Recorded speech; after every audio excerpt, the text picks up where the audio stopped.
The first Hijra migration. Despite the torture and oppression, many more people were joining the religion of Islam.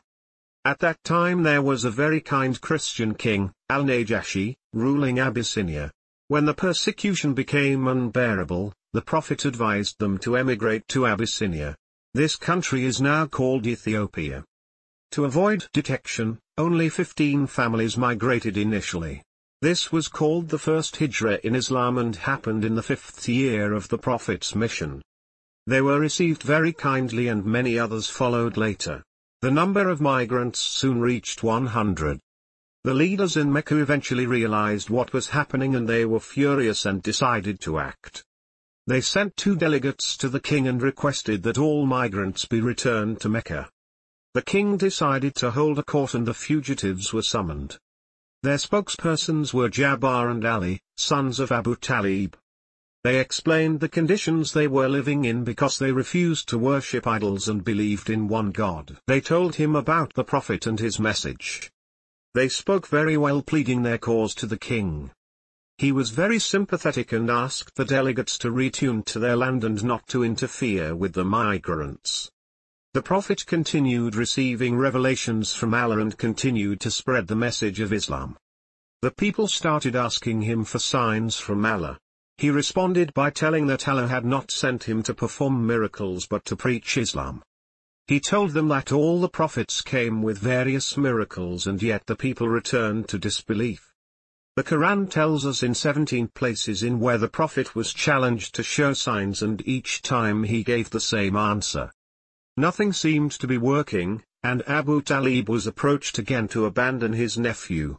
But although a non-believer himself, he stood by his nephew. The story of how Umar ibn al-Khattab became Muslim. Umar belonged to the Qurayshi tribe and was a great oppressor of Islam. He was a very influential person in his tribe and the Prophet prayed that he would accept the message. One day he went fully armed looking for the Prophet. He wanted to kill him.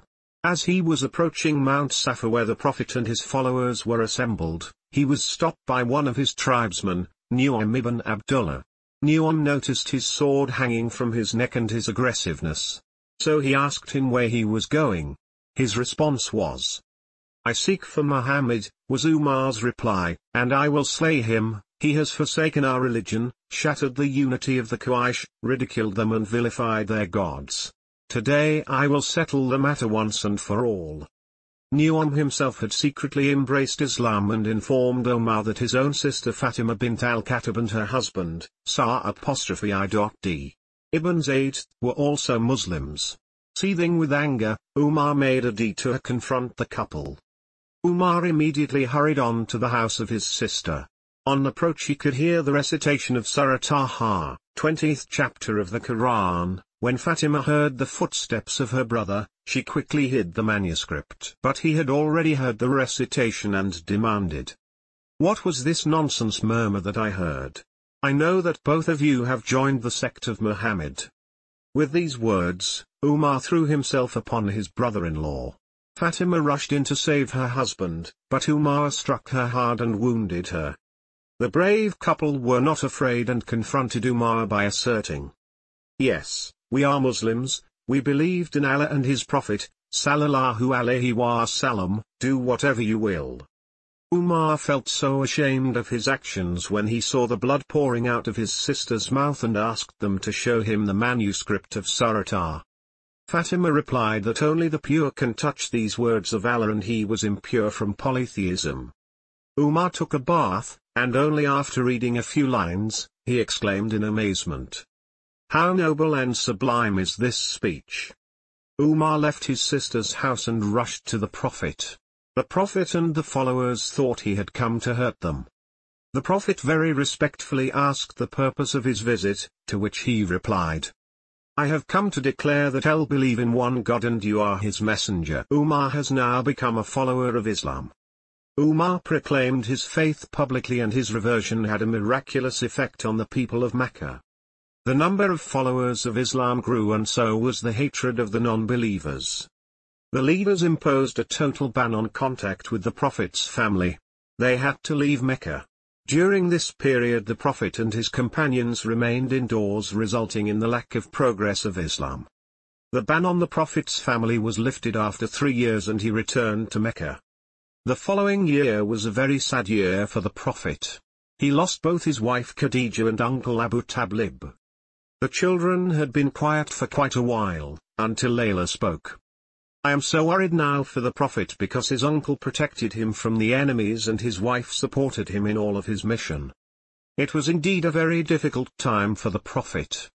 It was reported that he said of this time, "Quraysh never harmed me so much as after the death of Abu Talib." Whenever he saw his daughter, Fatima, cry at the insults and harm he endured, he would tell her, "Do not cry, O Fatima. Your father has Allah for his protector." There was a very pious woman named Sauda who had emigrated with her husband to Abyssinia during the first Hijrah. When her husband died, she returned to Mecca.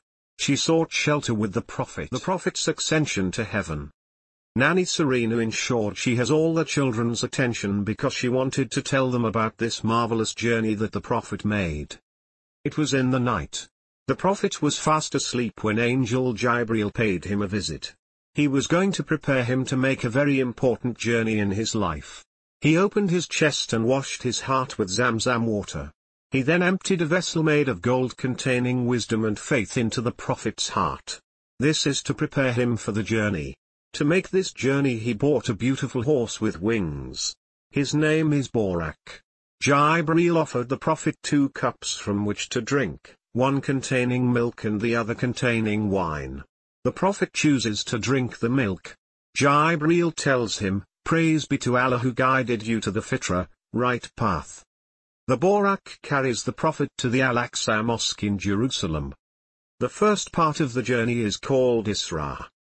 At Masjid al-Aqsa he finds 3 very important prophets. Prophets Ibrahim, Musa, and Isa.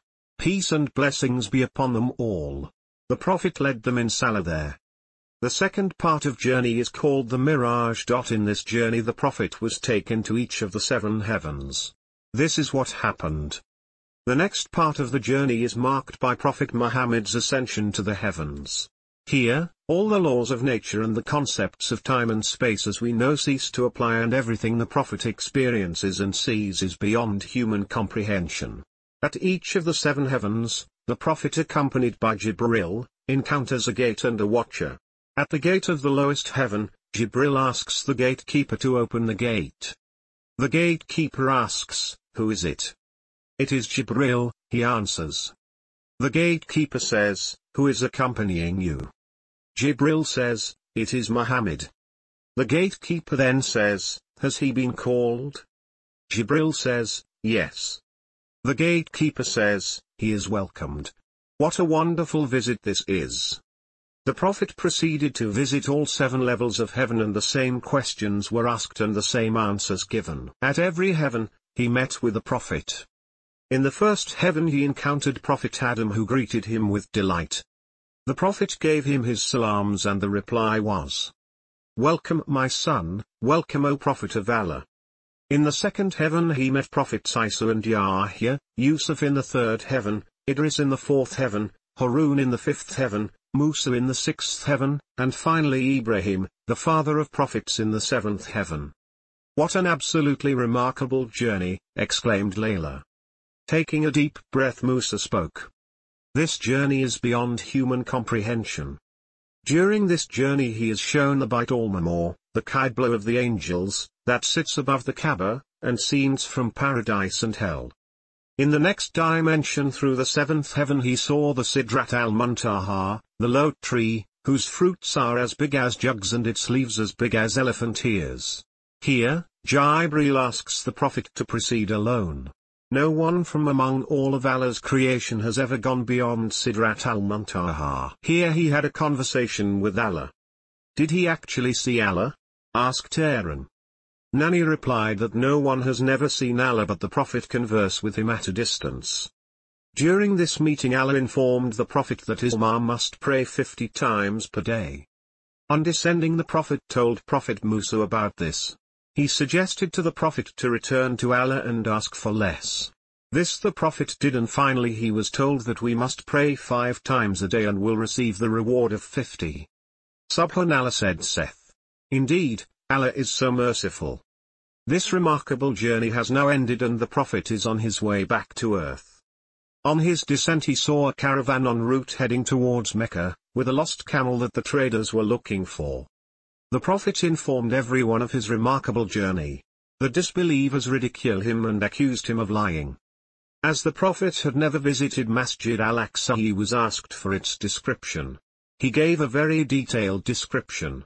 He also described the caravan he saw en route, and even when this was proven to be accurate, the disbelief continued. They even accused the Prophet of insanity. Islam started spreading rapidly after this, much to the fury of the disbelievers. They made their mind up that the Prophet should be killed. Their plan was that one man will be chosen from each of their tribes, and they will attack the Prophet simultaneously. But Allah sent an angel to inform the Prophet and told the Prophet to leave Mecca for Medina. This he did with his trusted companion Abu Bakr. They went south of Mecca to the mountain cave of Thawr and then traveled north to Medina. They foiled all attempts from the disbelievers and arrived safely in Medina. The people gave a warm welcome to the Prophet. The people living in Mecca also gradually made that move to Medina. The Prophet settled in Medina and made it a state.